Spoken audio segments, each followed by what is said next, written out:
Дали си направим вкусен десерт заедно?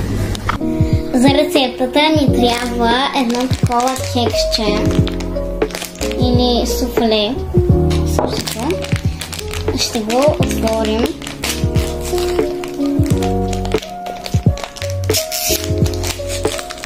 И ще го сложим в чиниката, без да се отцапаме. Отцапах се.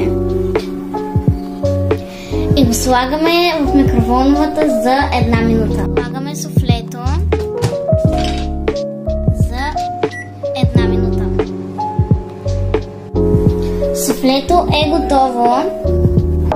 Сложи го за 1 минута и сега нека го разрежем.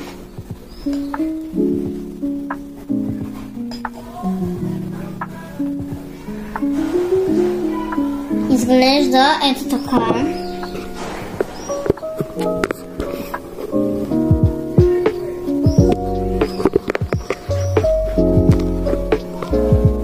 И сега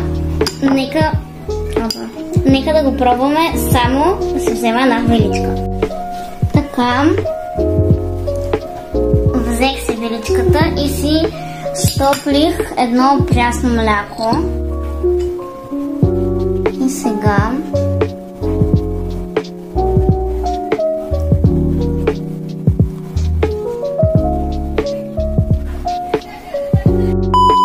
е много горещо и не можах да се стърпя.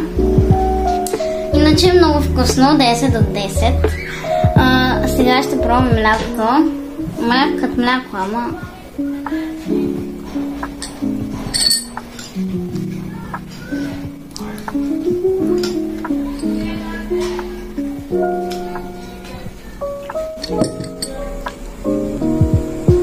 много е вкусно.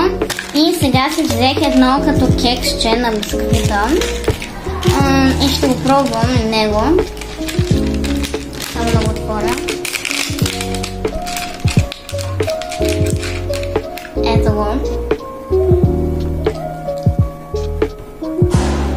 Сега нека да пробваме.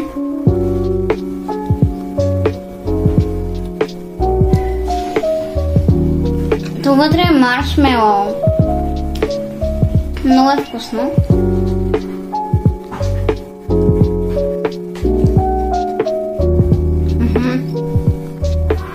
Направете си и вие такава закуска и чао от мен!